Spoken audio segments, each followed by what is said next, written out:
When I think about Daredevil as an entire series now, including the Netflix seasons of the show and the 2 seasons of Born Again, Daredevil Born Again Season 2 firmly sits in a weird spot for me because while I don't think that the season is bad, there are stretches of the season where I think the show fully understands what people want from a Daredevil series. It has stronger visuals than Season 1, it's got better momentum, a sense of direction, it's got some brutal fights, and the finale has images that are going to stick with me throughout the duration of this show. But even with all that, I still think Born Again Season 2 firmly falls into the 4th place when I rank the 5 Daredevil seasons. And the frustrating thing is, I can see a great version of this show. I could see a version of this season that could have stood right there, right beside the Netflix series, but instead, the version we got is constantly fighting against its own structure. Let's face it, 8 episodes is not enough room for this story. Side characters disappear for huge chunks of the show. Matt Murdock barely gets enough time as Matt Murdock, and Kingpin, who has always been one of Marvel's most layered villains, slowly starts to feel less like a human with some real internal messed up logic, and more like a full-on mustache-twirling comic book villain. So while this is not me saying that Daredevil Born Again Season 2 is a failure, I think it's a lot more complicated than that. This is a season with some real highs, but the flaws are hard to ignore. Because depending on what you value the most in Daredevil, you could walk away thinking that this was a huge improvement on Season 1, or you could walk away feeling like this show is still not completely back to the Daredevil Netflix series. And from everything I've seen on social media, audiences seem to have really connected with this show more so than Season 1. And I understand all of that. I think that this season is way more confident than Season 1. This feels like a show with an identity now. It does feel sharper, more political, and more violent. But I also have started to side with the more mixed reactions as I stray away from watching the finale, because it is a marked improvement over Season 1 while still struggling with the shadow of the Netflix series, especially because the season spends so much time on the supporting characters that it doesn't necessarily give us enough insight into Matt himself, and some of the subplots feel a little overcrowding and that they overstay their welcome, and that's more so where I fall. This is better than Season 1 of Born Again in certain ways, but I don't think it reaches the emotional weight of the original show at its best. And like I've said, the main reason is the 8-episode structure. The original Daredevil show was not perfect. We felt like his friendships mattered, the just overall circle of Daredevil mattered. For me, Daredevil Born Again Season 2 and Season 1 for that matter feel like they set up a lot of stuff and a lot of things happen, but I never really feel the emotional weight behind those choices. Daredevil as a character is so different from what we get in a lot of comic book mediums today. He has this darker side to him. He has a full, well-rounded circle around him. And I think that the original show just still understands that better than the first 2 seasons of Born Again.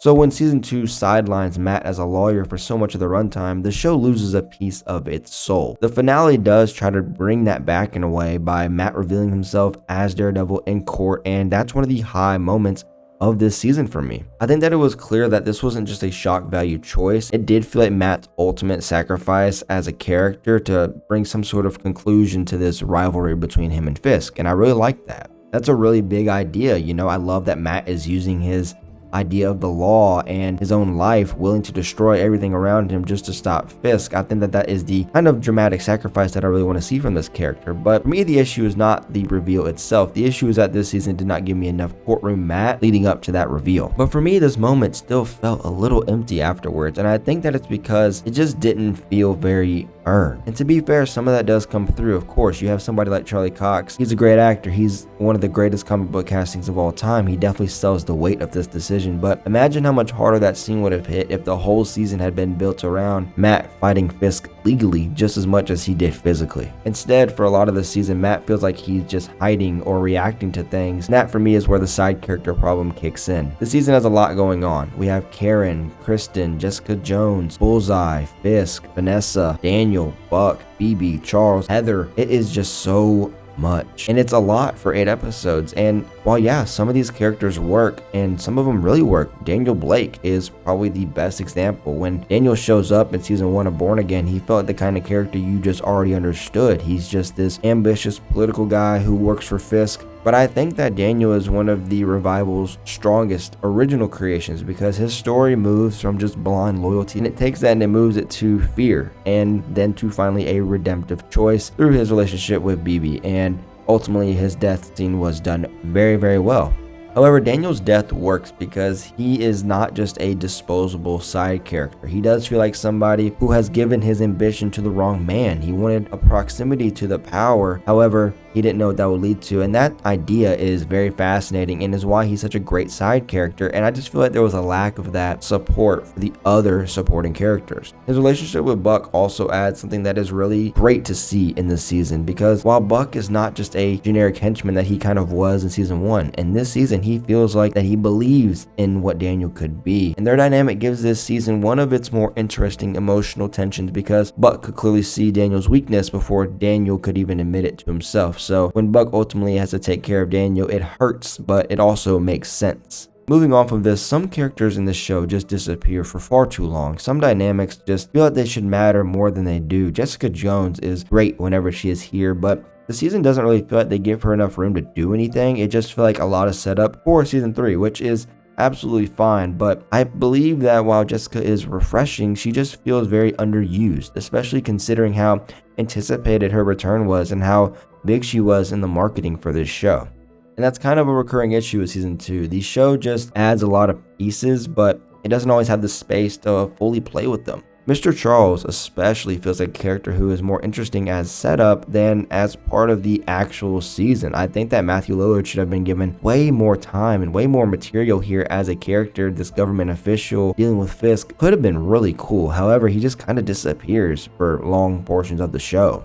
And I think that for me, this might be where I lose some people. But I do think that season 2 pushes Fisk too far into just obvious villain territory. And to be fair, like obviously Fisk has always been evil. This is not me saying that he's secretly been like a good guy in the Netflix series. He was always violent and manipulative. But what made him so compelling was that he had a distorted worldview that he believed in. He could convince himself and us, the audience, that his brutality was part of some bigger mission. He could talk about rebuilding the city and sound insane, but also weirdly sincere.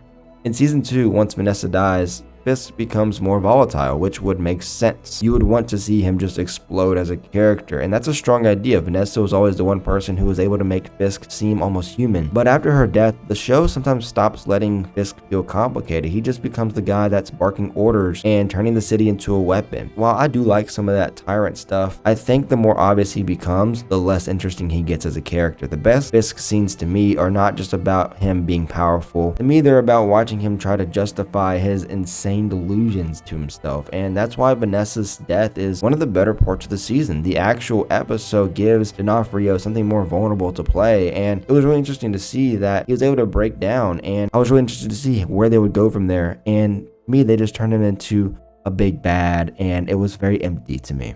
So I'm just going to leave it off here, guys. I think that season 2 of Daredevil Born Again is a frustrating mess. There's definitely not a lack of good ideas. If anything, there's an overflow of good ideas. But to me, Daredevil as a show has always been better when you're able to sit with these decisions that these characters make, not rush through episode to episode. And I feel like this show, unfortunately, has the 8-episode problem of Disney Plus, and it's just one of those things, budget-wise, that we're just going to have to deal with. But let me know down in the comments below, what do you guys think about this season? What do you think about this video? I'd love to hear what you have to say down in the comments below. Let me know all that and more, and I'll see you in the next one. Peace.